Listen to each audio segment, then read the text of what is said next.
Bueno, buenas tardes a todos y a todas. Bienvenidos a un nuevo coloquio del Instituto Balseiro. Mi nombre es Pablo Costanzo, estoy trabajando en la coordinación junto con una comisión compuesta por Julián Milano y Juan Pablo Ordóñez en la organización.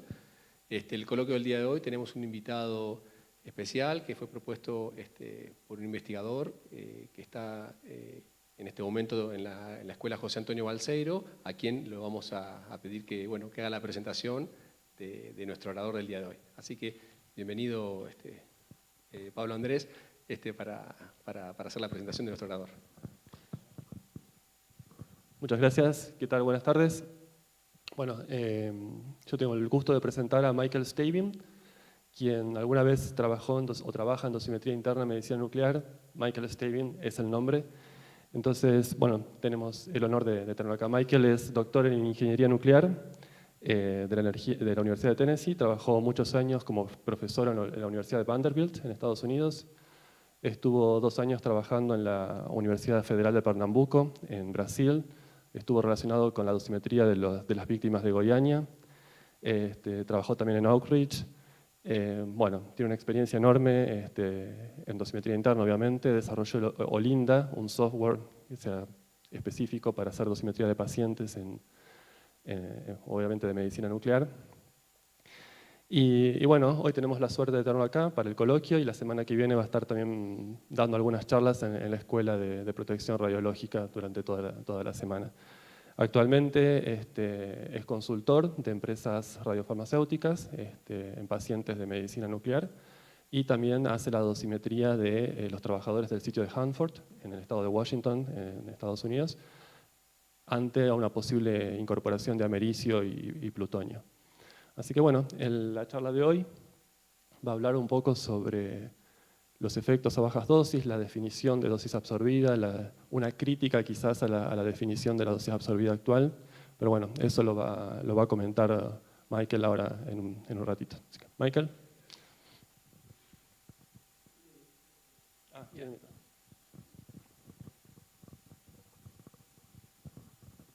Okay. Bueno.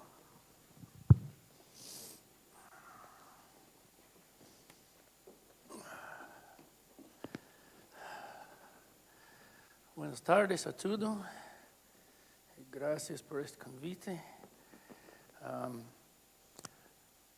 My Spanish is very bad, so I won't try to give the talk in bad Spanish. I could give it in Portuguese. I speak Portuguese, but that's no good, I don't think. So I'm going to give it in English slower than I usually do. I usually talk very fast. So I'll try not to talk so fast. Okay.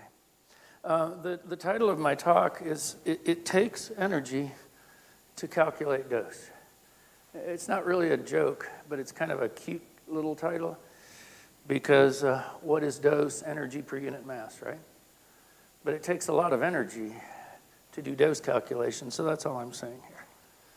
And I'm affiliated with my own company. It's called RADAR, Radiation Dose Assessment Resource. It also has a website that we can send you to that has a lot of dosimetry resources, all for free. You can go anytime and get these resources. Now, I was going to give this talk to a very broad audience of scientists and non-scientists. So I started with this definition, of what is health physics. And you may not, I don't think you use this term here. This is a thing in English, but our society is called the Health Physics Society, and nobody knows really where that word comes from. Twice people have tried to change the name of the society because it confuses people. Radiation protection, everybody understands. But that's all we are. We are radiation protection professionals, protect people in the environment from harmful effects of radiation while permitting its beneficial applications. We are specialists in radiation protection. Where did this word come from? We don't know. The earliest application was perhaps at the Fermi reactor, and we had physicists that were solving health-related problems. Someone else said It's been used on the plutonium project. Physical methods are used to determine the health of people. Maybe it came from University of Chicago. We don't know exactly. But anyway, we are called health physicists. And I was one of the people that did not want to change the name because it's my identity for 40 years now. I'm a health physicist. And if you change the name of my society, it wouldn't kill me, but I would not be happy. So now we'll talk, what I'm going to do in this talk is critique the quantity absorbed dose. So first we start with energy, and absorbed dose is energy per unit mass. So this is very fundamental. Everybody here knows this, but we'll start very fundamentally. Energy is a quantitative property transferred to a body to perform work on the object, or perhaps to heat it. It's a conserved quantity. You can't destroy or create energy. You can only transform it from one form to another, and you can change energy into mass, we all know, right? The unit in the SI system is the joule, which we'll talk about today, and most Americans do not use the SI system. I think, unfortunately, it's so much better than the old system. Everything's one, right? 1 becquerel, 1 joule. But Americans are so used to the old British system, they refuse to change. But a joule is the energy transferred to an object by moving at a distance of 1 meter against a force of 1 Newton. So I could go push on this wall, right? All day push, and I'm exhausted at the end of the day. I haven't done any work because I can't move the wall. So work is, again, something has to move or be heated. So something is moved. Energy itself is a quantity, and it can be good and it can be bad, right? You go to your boss's office and she yells at you, you feel bad. You have bad energy. She gives you a promotion, you feel good. That's good energy, right? With radiation, we use radiation for many good things, also in the environment. But in medicine, we use radiation to diagnose disease and heal disease. But too much radiation can be bad energy. It can kill you. It may cause cancer. So this is the textbook definition of absorbed dose. It's just energy per unit mass. That's all. This one looks kind of fancy. It's just energy per unit mass. That's all it is. And the gray is 1 joule per kilogram. I said I like the SI system. It starts with 1, and then you've got factors of 1,000, 1,000,000, 1,000th, 1,000,000th. That's how you do it. In the old system, we use the quantity erg, and a rad is an erg per gram. But all I want to do in this talk is that show you that a gray is not always a gray. Seems simple, right? But when we're doing health physics, a gray is not always a gray. Many negative biological effects of radiation can be directly related to absorbed dose. It works sometimes. At very low doses, we see no effects at all. After we get a high enough dose, you start to see these effects. Particularly, let's talk about erythema, skin burn, right? You get below a certain level, you'll never see it. Above a certain level, and we'll define that in a few minutes, you can burn your skin. Above a higher level, you can kill the whole person, all right? But different experiments in different biological systems will lead to different biological endpoints, a particular effect you're trying to measure, but different amounts of dose may be needed to see a particular effect, particularly for, I don't know if everybody knows, linear energy transfer. If you're in radiation physics, you know this, but it's how much energy a particle gives up per micrometer of distance. But high LET particles like alpha, fast protons, and neutrons have a different effect than gamma rays and electrons. We have a quantity that's called the LD5030. This is the lethal dose that will kill 50% of a population in 30 days. And it's pretty well known. For you and me, it's about 4.5 gray. If we expose the entire city to 4.5 gray, about half the people will die in 30 days, and the others will recover. They can have bad radiation effects, but they recover. About half of the people will die, and the LD5030 for a bunch of different animal species are shown here. I don't know if that, usually animals, plants, are very difficult to translate from one language to another. But anyway, monkeys, mice, fish, other species. Oh, we had a discussion yesterday. What's a gerbil? It's like a small hamster. I think you know what hamsters are. Anyway, but the turtles, very high LD5030, takes 15 gray to kill half the turtles. And newt is like a lizard, a little lizard, 30 gray. They're very radio resistant. And these are just the numbers in rad, 100 times that number. And I wanted to take this out, but I didn't take it out. This is a joke only for Americans. Somebody's nodding. Do you know this guy? Maybe not. This is a particularly controversial politician in the United States. His name is Newt. And so the joke is it's hard to kill Newt. I don't know how many of you know of the sad story of Alexander Litvinenko. He was a journalist who criticized the Russian government, particularly Vladimir Putin, a lot. And he left the country. He was in a bar in London, and these two Soviet agents put polonium-210 into his tea, and it killed him. We don't know who they were. We'll never know who they were. But he looked, I think, is a pretty handsome-looking fella. But as the radiation, wore on, they didn't know what it was. He's just very, very sick. And it took some, I don't know how they actually discovered that his body was full of polonium-210. But he died very slow, and it's a very unpleasant death. And on his deathbed, he swore that Putin ordered this. We'll never know. But anyway, you could take the dose in gray that his body received and predict his effects. We talked about skin dose.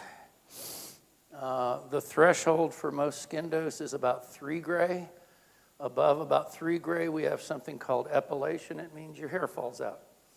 And you saw Litvinenko, his hair had fallen out. 6 gray, this is to the skin. That was his whole body, but whole body has the same kind of effects. 6 gray, we start seeing what's called erythema, which is a skin burn, reddening of the skin. I keep doing the wrong button. I do this all the time. Above that, we have a thing called desquamation. The skin starts just falling off a little bit, but it's dry. Higher levels, it's moist. I won't show you the pictures. It's really unpleasant. I tell my students when I give my general biology lecture, I said, I'm going to show you nasty pictures tomorrow. So don't come to class too hungover. You won't like it. And above much higher levels, the skin is destroyed and necrosis can be very deep, and you have to have a skin graft. So it predicts whole body dose, it predicts radiation dose.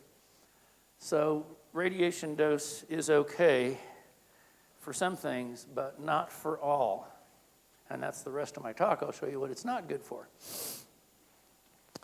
And all gray are not the same. The first thing we do in radiation protection is we modify absorbed dose with a radiation weighting factor, W sub R. And I'll show you the numbers in a minute, but it just says some types of radiation are more effective in causing damage than other kinds of radiation, so a gray is not a gray. We changed the name here. Even though these radiation weighting factors have no dimensions, it's still joules per kilogram, but we changed the name from gray to sievert and from rad to rem.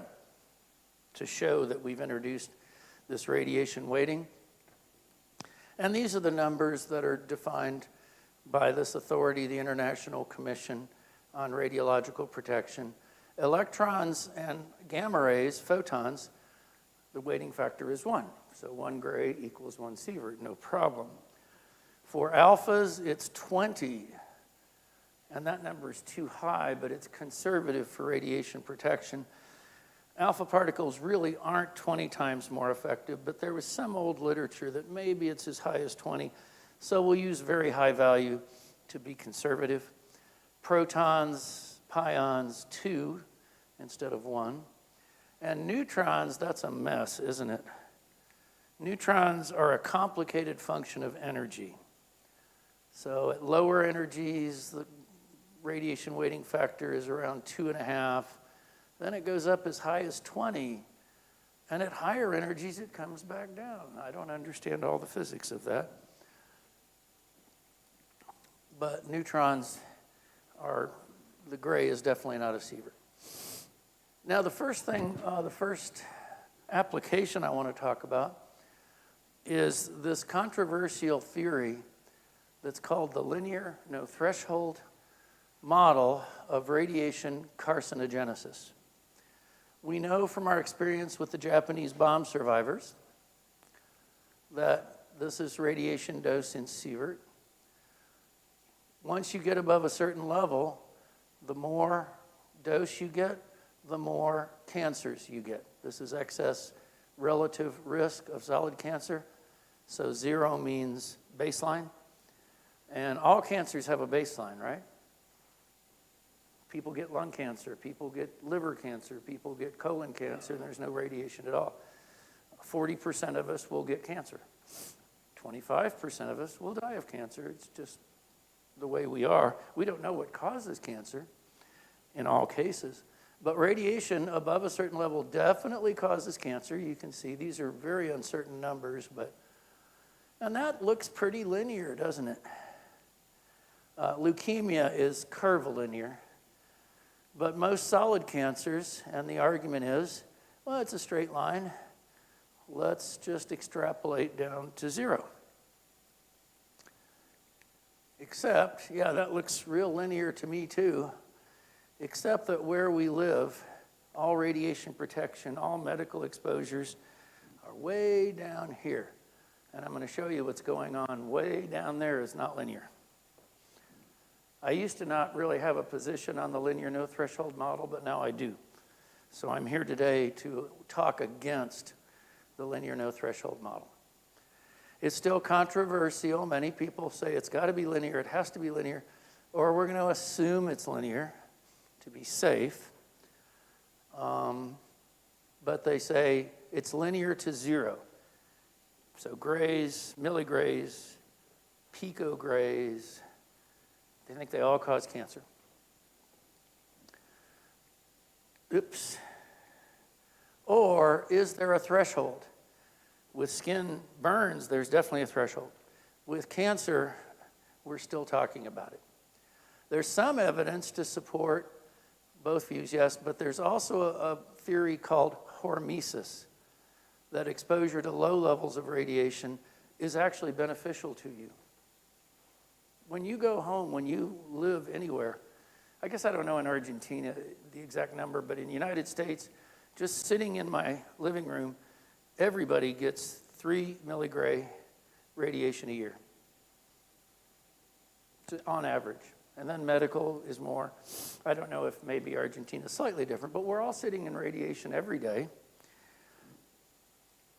And as I'll try to show in a minute, I think the low levels are not harmful, and some people believe they're actually beneficial. And there are certain analogies that people use that but there's evidence of many of these things. Small amounts of certain things are okay or good for you. Large amounts will make you sick. So that's the idea of hormesis in general, and I will show you evidence of the idea of adaptive response, that small amounts of radiation stimulates your cellular repair mechanisms. I believe the statistic is that every cell in your body has 10,000 DNA damage events per day. Not from radiation, but who knows. And every day, your cells repair 10,000 DNA damage events. They patch it up, they fix it. They're very good at that. And it would take an entire hour to explain what goes on, cell DNA damage repair, but I won't do that. But your cells are constantly repairing damage, and linear no threshold really suggests that there's no cellular repair mechanisms, and that really can't be true. I'll show you a couple of authors. There's many, many articles out here. But this fellow, his name is Ed Calabrese, professor of environmental science. He's very interested in this topic. He writes these articles that are so long. Even scientists have trouble reading them. They go on for pages. But he found a lot of evidence that two geneticists deliberately suppressed evidence to prevent the National Academy of Sciences from considering an alternative threshold model. The linear no threshold model was famously initiated by a man named Muller. I think it was 1945 or 46, I forget. But he won a Nobel Prize in genetic research. And he told the entire Nobel Prize audience, and of course the whole world, he says it's inescapable. Is it here? It's on another slide. It's inescapable that radiation effects are linear with no threshold. And that's been what we think. In English, we call it a mindset. Our mind thinks this way since 1940-something, that every little tiny dose of radiation may give you a little tiny risk of cancer. But Calabrese found letters, there were no emails, of course, but he found letters between these two geneticists that showed LNT isn't true linear evidence that it wasn't linear to zero. And so the bottom line is, to Calabrese, he says this is a deliberate lie, a concealment. And it's not an academic debate. He said it's practical. And I hate to say it, but the bottom line is scientists always need more money, right? You get anything you read, even a student's thesis, what's the last thing they say? More research is needed. And so they really were pursuing, I think, a career in geneticists. But now everybody, when Darwin came along, it changed our entire mindset. Everybody now believes this, and I'm not saying anything about evolution, but it just changed the world. And so everybody in the world now believes this, and some people are afraid to get CT exams that they desperately need. You get a CT exam, you get a few milligray, but it'll save your life right now. And if there is a cancer, it's 20 years from now. But again, I don't believe at those low levels there is a cancer. So this is one of Calabrese's articles. But there's a committee called the Biological Effects of Ionizing Radiation. It's a committee of the National Academy of Sciences. And they put out a publication every 8 years or so. But the first one was called Beer 1. The last one that I think we haven't had one since Beer 7. Another one should be due. But he says the Beer 1 committee's error by not having full knowledge of the data led to serious errors. And now, again, everybody, our Environmental Protection Agency, EPA, believes linear with no threshold. And we have all these laws that say linear with no threshold, and we regulate trivial doses, really small doses. And it creates a lot of jobs for health physicists. Should we complain? But scientifically, I say it's wrong. And if the science says it's wrong, we should change. But we're not going to change anytime soon. I'll tell you that. Skip that slide. But this is by a guy named Bob Dixon. He put this really funny talk together. It's very entertaining if you can find it, or I'll tell you how to find it if you ask me. Bob Dixon. But he says now linear no threshold is really more of a religion. People don't want to hear any more facts. And the Church of LNT, which includes ICRP, NCRP, EPA, just says LNT is what is, and they keep lowering our dose limits. And they put out these coefficients. First, we have coefficients that says if you take in a certain number of becquerels, you get a certain number of sieverts. And then the next coefficient says if you get a certain number of sieverts, you have a risk of cancer of 10 to the minus whatever. It's very small, but they take large populations of people with very low doses, multiply by the coefficient, and they calculate how many people are going to die. And one famous article came out, about 2000, where this guy said, children getting CTs in this country, about 60,000 children are dying every year because of CT doses.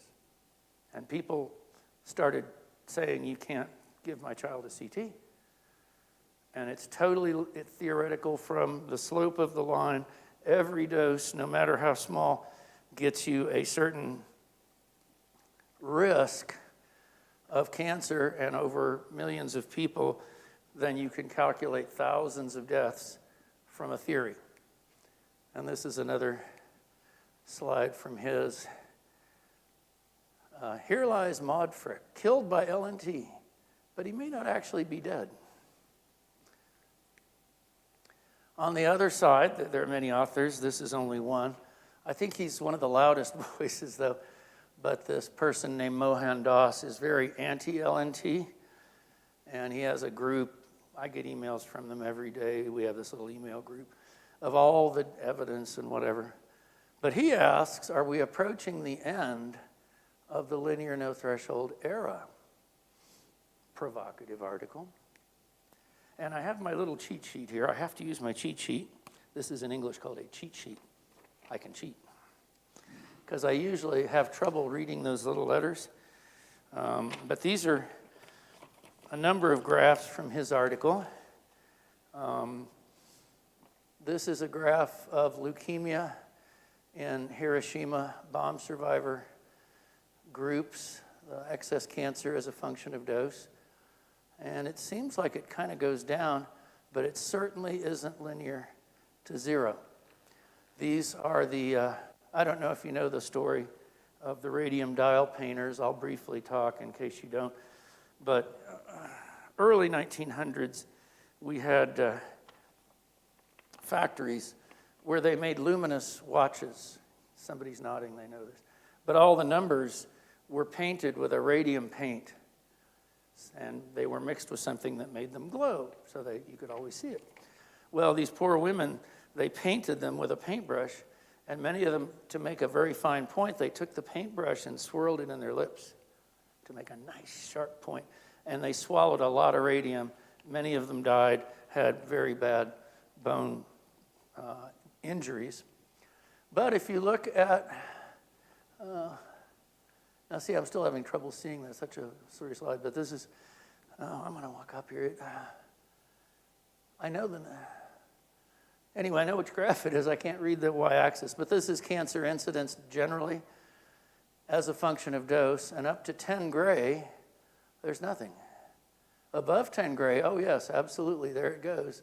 But that is not linear to zero. The fourth one is bone cancers in tuberculosis patients. There's only 2 points, but these are all the evidence that Dr. Das piles up to say linear no threshold is not true. This is cancer incidence as a function of dose. In people, there was a place in Russia called the Mayak River, and the Russians dumped a lot of radioactivity. I mean, a lot, much more than we would permit. And they had to evacuate cities. The radioactivity was so high. But these are cancer rates in people that were evacuated as a function of their dose. And again, they call it a HOTA, J-shaped curve, right? Seems like it goes down, and then it goes up, absolutely. But it certainly is not linear with no threshold. Oh, this is lung cancer in residents in the United States as a function of radon concentrate gas in their homes. You don't have this in the southern hemisphere, but we have a lot. The northern hemisphere has a lot of uranium, southern hemisphere has a lot of thorium.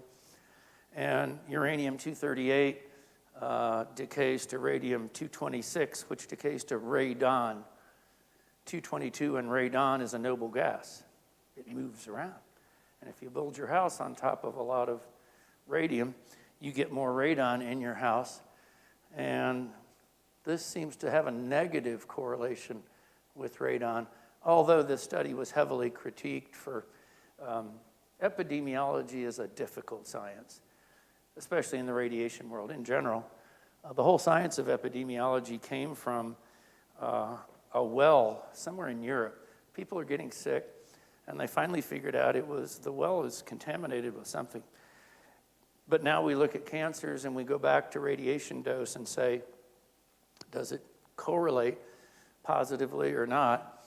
But you have to control. What they said, the criticism here was, yeah, just radon isn't enough. Radon and smoking are synergistic, by the way. So smoking causes lung cancer. Radon causes lung cancer. But if you get a lot of radon and you smoke, you get a lot more lung cancer. So some people said he didn't control enough for smoking. I don't know, and I'm not going to go there. These are what's called standard mortality ratios. These are in British radiologists. And it seems, again, to be negative. It certainly isn't linear to zero. These are standard mortality ratios in nuclear shipyard workers, but there's only 2 points. It seems to be negative. These are secondary cancers in radiation therapy patients, and again, it looks like a hota to me. This one we're going to spend a lot of time on. These are the solid cancer, all solid cancers, not leukemia, all solid cancers in the Japanese survivors. And so here it goes. Yeah, it's linear. But remember I said this is the little box way down here. And what's going on in that little box is not linear to zero. And it even looks like, again, 0 is the baseline. So anything above baseline is positive. I don't know, and the people on that list say this is hormesis. It's less cancer at low doses, but it certainly isn't linear to 0. Oh, this one's interesting. Some people in Taiwan built apartment buildings with steel that had been contaminated. You know, when they're making steel, it's liquid, and somebody poured some kind of radioactive material in there. And they started shipping this metal around until they found out it was contaminated. But they built an entire apartment building in Taiwan out of this steel. And they've been watching these people, and the cancer ratio, this is standard mortality ratio, a little different. This is not 0. But it's not, it seems to, again, have a curved shape, but it certainly isn't linear to 0. So this is his evidence. This is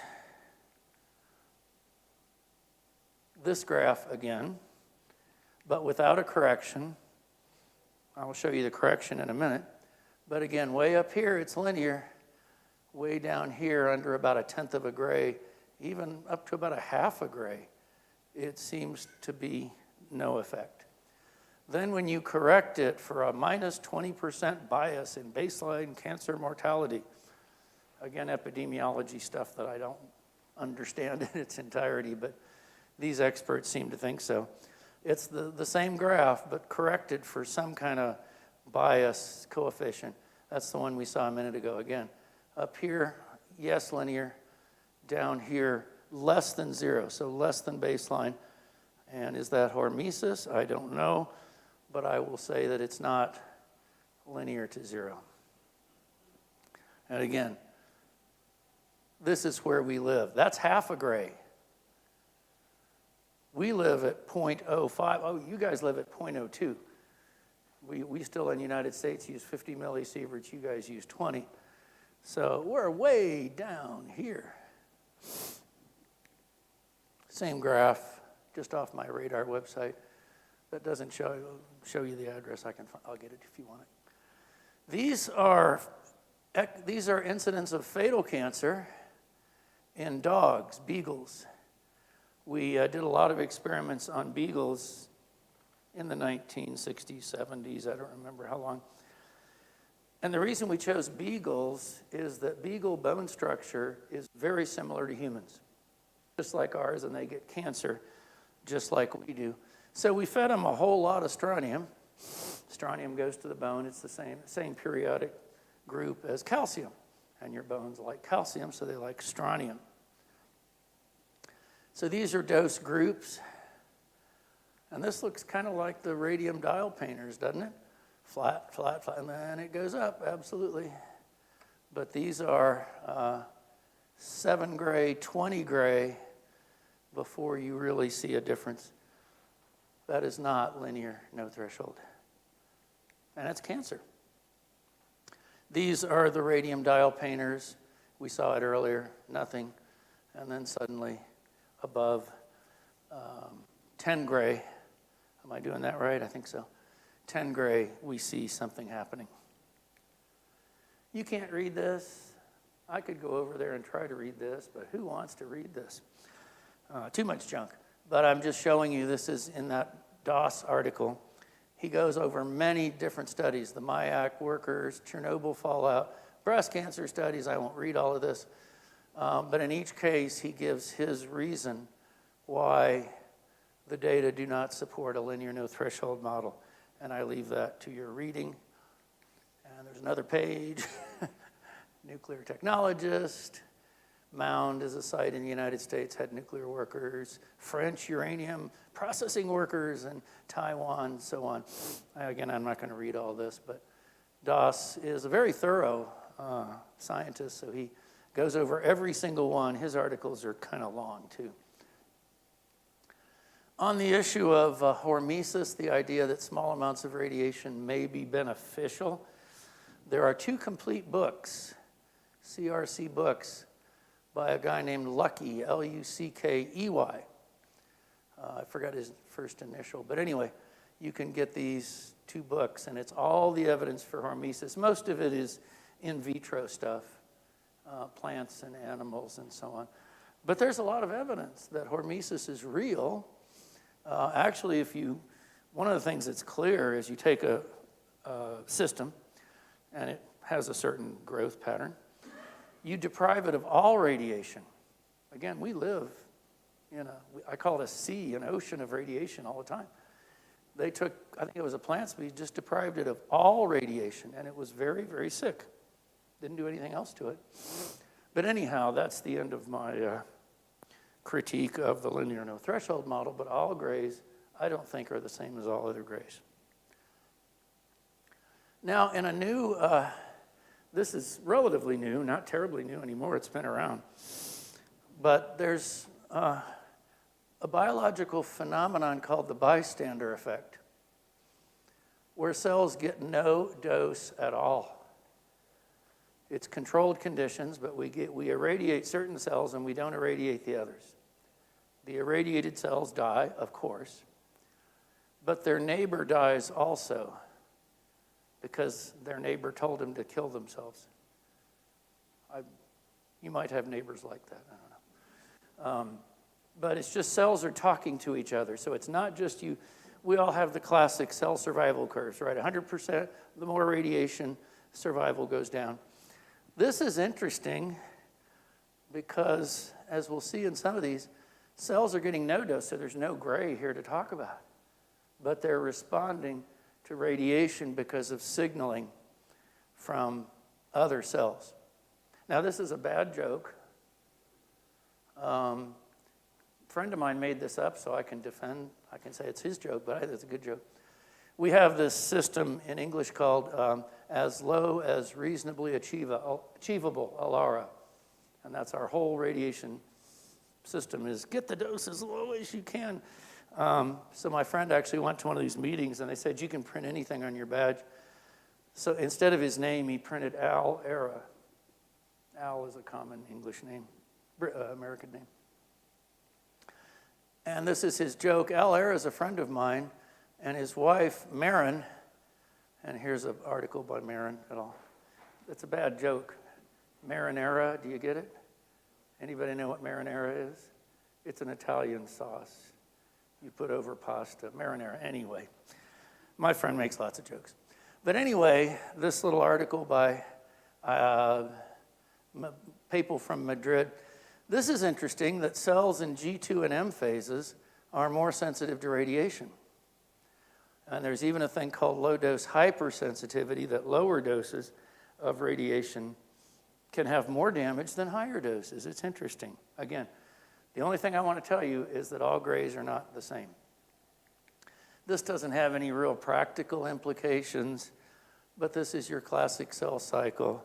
And so it was cells in G2 and M are more radiosensitive. We can't use that to protect our workers, but it's interesting.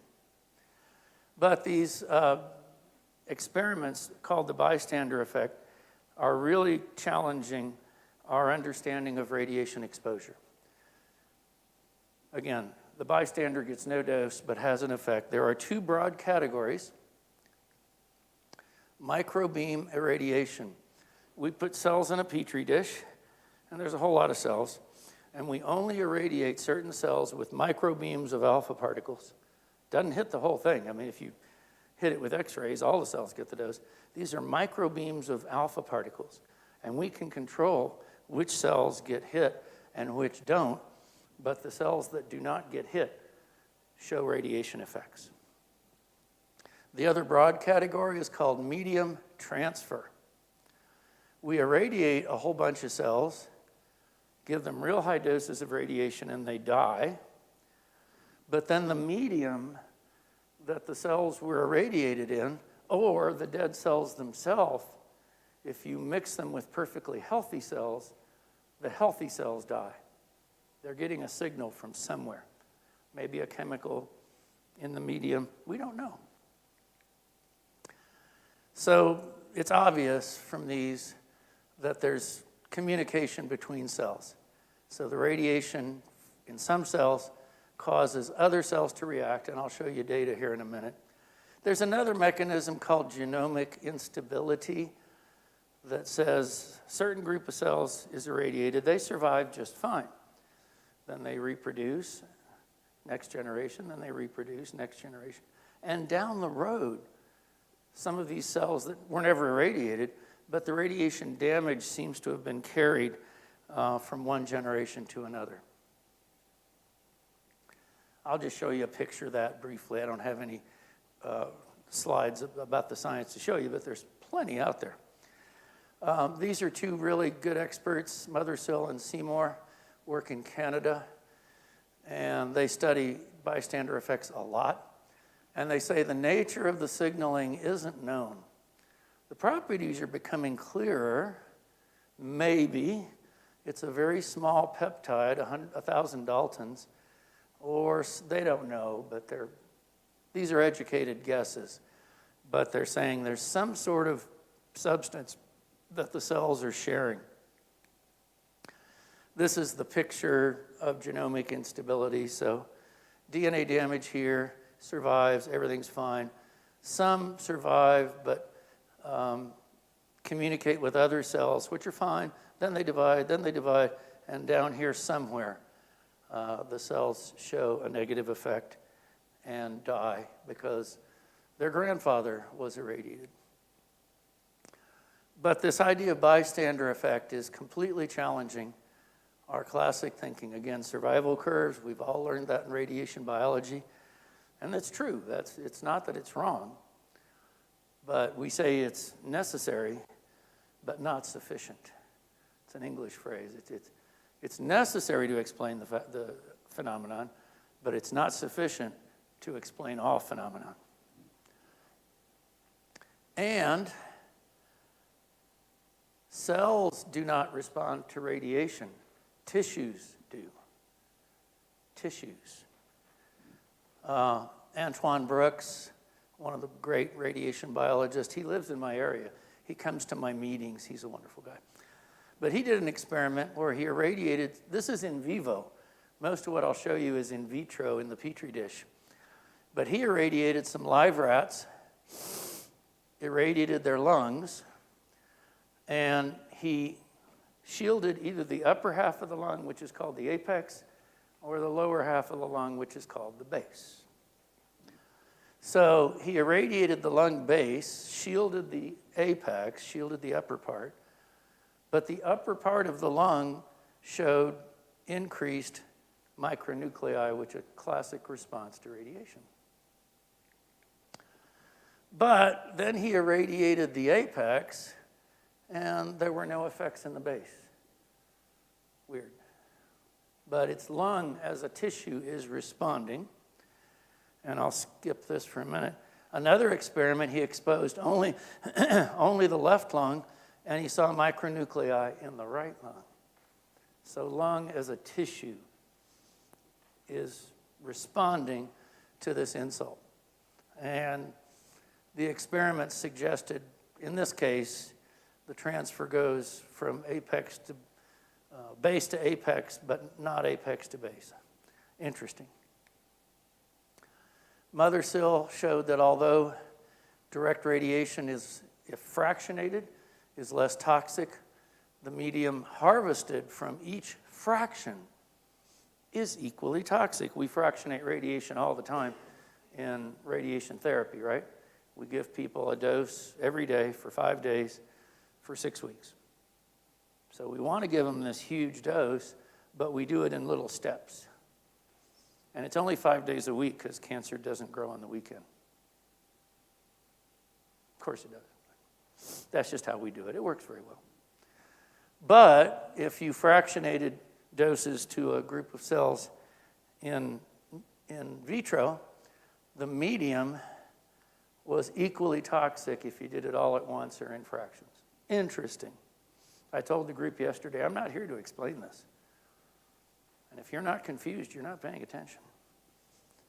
We don't know what's causing all these phenomena. We're trying to learn. And this is a great quote. This is one of the guys on that list. They were just talking. His name is Bill Sachs. Oops, I keep hitting that button. Come on. I hate reading my slides, but I'm going to read this. Once we start getting down to the size and mass of a cell, ignoring the intercellular tissue, or down to the size and mass of the nucleus, and ignoring the cytoplasm, or down to the volume and mass of a chromosome, the definition of a gray disintegrates. You just can't say a gray is a gray is a gray down at the cellular level. And he's so elegant.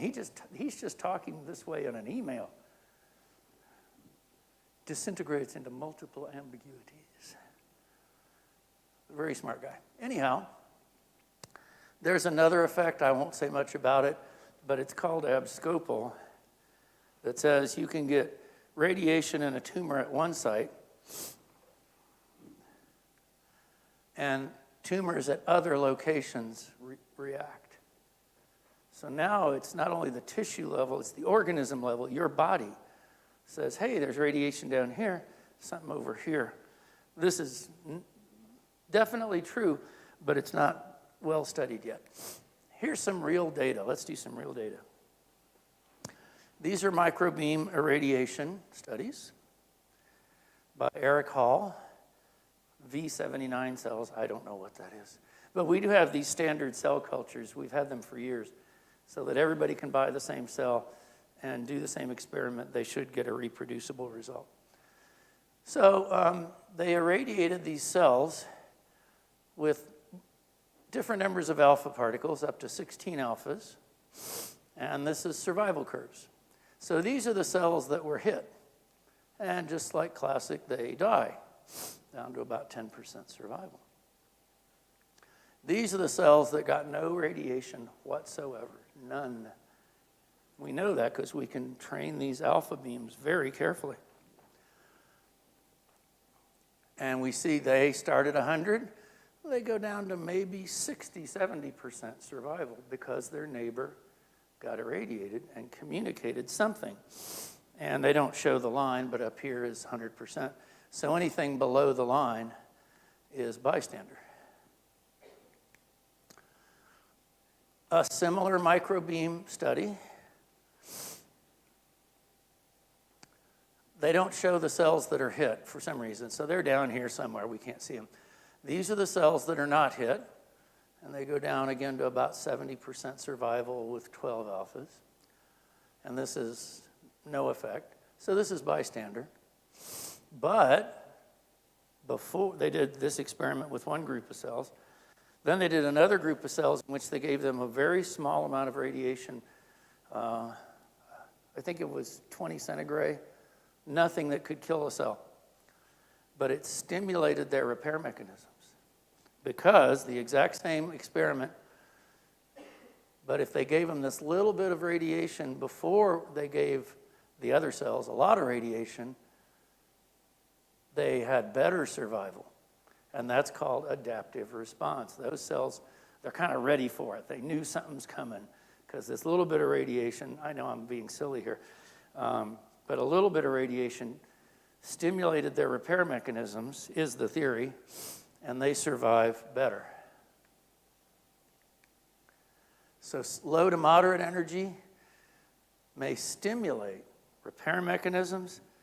Too much radiation, it overwhelms your cellular repair processes, and may lead to cell death or transformation. And that's what we normally see. Again, you get a lot of radiation, or you get a radiation at a very high dose rate. I don't have all the slides to show you that. But in nuclear medicine, we've had cases where we had stuff going through the kidneys, and it went through very quickly. We thought there's nothing going to happen, but it was therapeutic levels. And because it was a very high dose rate, the kidneys got very sick. We had 3 people die of radiation toxicity in the kidneys. Now, this is a complicated graph, but I want to confuse you further. These are medium transfer experiments where they gave a bunch of cells radioactive material, I-131, gamma, these are external gamma rays, I-131 MIBG, and 2 types of high LET particles. So let me go through this slowly. The black cells are the ones that were hit. These are cesium gamma rays. Then they took the medium from those dead cells, mixed it with healthy cells that got no radiation at all, and that's the white curves. Those cells died, but after it got to be about 3 or 4 gray, it was almost always the same. I-131 beta particles. This is concentration, but concentration is linearly related to dose. Here's the cells that are killed. Then we took the medium, mixed them with healthy cells, and they died. But the effect seems to not stop. It keeps going, the survival keeps going down with the dose to the irradiated cells. Gamma rays, it seems to be flat. And these 2 high LET particles, these are actually alpha particles. This is called I-125, this is I-125 MIBG. So this is a conversion electron emitter, not a beta emitter like I-131. All they have are these low energy conversion electrons that actually have a high LET. I don't know if you know about LET, but LET of a beta particle, it's pretty constant over most energies until it slows down. As it slows down, the LET goes up. And see, conversion electrons are in that low energy range. So they have high LET like an alpha particle. So here's the irradiated cells. Those are controls. And the unirradiated cells that are mixed with the medium, they die. But at higher levels, they don't die as much. I'm confused. I hope you are. This is the alpha emitter, astatine-211, same pattern. It goes down, and then it goes back up. I've talked a lot, nobody can explain this. It's just interesting. This is an in vivo experiment. All the others, except for the Rook study, that was in vivo. Most of the others are all in vitro. And so people say, well, this is interesting. What happens in the whole body because your body reacts? Well, this was a group of people that took tumor cells and injected them, a flank is like your thigh, of mice. So you inject tumor cells. What do tumor cells do? They grow. So this is tumor volume over about a couple of weeks. Tumors grow. Then they did a bystander study where they irradiated certain cells, these tumor cells, to death, super lethal, but then took the dead cells and mixed them with healthy tumor cells with I-125. This is IUDR. It's a substance that's in the nucleus, a analog of something that's in your nucleus. And we got less tumor growth. These are controls. Less tumor growth, so the cells were dying. That's the bystander effect. Good. Then this guy had a student who needed a project for their thesis, and he said, I'll do it again with I-123. I-123 is the same as I-125. The conversion electron spectrum are the same. Iodine is iodine is iodine. The only difference is the half-life. This is about a 60-day half-life. This is about a 13-hour half-life. But there's no radioactivity in the solution. They cleaned that out of the dead cells. But when you use I-123 instead of I-125, same experiment, the cells grew faster. So I can't explain that, but it's interesting. So the bottom line is that a gray is not a gray is not a gray. Energy per unit mass by itself is too simple. Cells are complicated. Your body's complicated. And, well, I've said this before, but limiting doses at very low levels. We're spending a lot of paper, a lot of pesos, a lot of dollars regulating really small radiation doses that I think don't need to be regulated. So that's what I have. It's up to our moderator. I'll take any and all questions, as long as you want. I don't know what the time is supposed to be, but I'm here all day. You may need to go do something else, and it's Friday, I know. So, but anyway, you decide. I'll answer as many questions as people would like. We thank the Professor Stabin for the talk.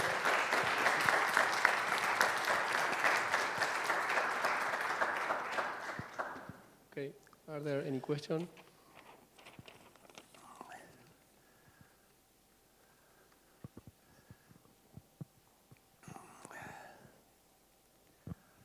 Thank you very much for your talk. I'm not a specialist in radiation, but I wonder, the main cause of a cell dying in any step is linked with oxidation, because there are free electrons that, Yes. That's a question, I don't know. Free radicals. It's water is what kills you if you have a radiation exposure. So avoid water at all costs. Don't drink any more water. No, we have, I mean, this is my theory. It's interesting, those LD50s. I couldn't find one for insects, but insects are very radioresistant. You give them huge dose, they don't die. And I think it's because they don't have a lot of water. What happens, radiation comes in. It could hit your DNA directly, but how it damages your DNA is it tears apart the water molecules, and it makes what are called free radicals, OH radical, H radical. Radicals are very reactive. They have one unpaired electron. They hate that. Nature hates that. So immediately they combine with something to fix it. And if they're near your DNA, that's how you get DNA damage. And DNA damage at high levels, again, you get skin burns, but the cell death.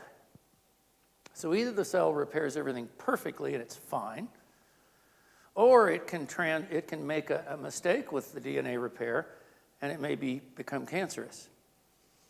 With enough dose, it can't repair it, and it just dies. And enough cells get killed. That's how you get observable radiation effects. It's from the OH radical. The OH radical is the most important of, there's 20, 30 radicals, but the OH radical is what causes DNA damage.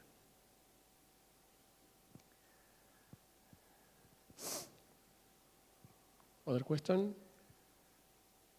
And don't be afraid, feel like you have to ask, and if you have a question and you ask in Spanish, this Pablo can definitely, his English and Spanish are perfect, so you can ask in Spanish, and I probably won't understand, but he will.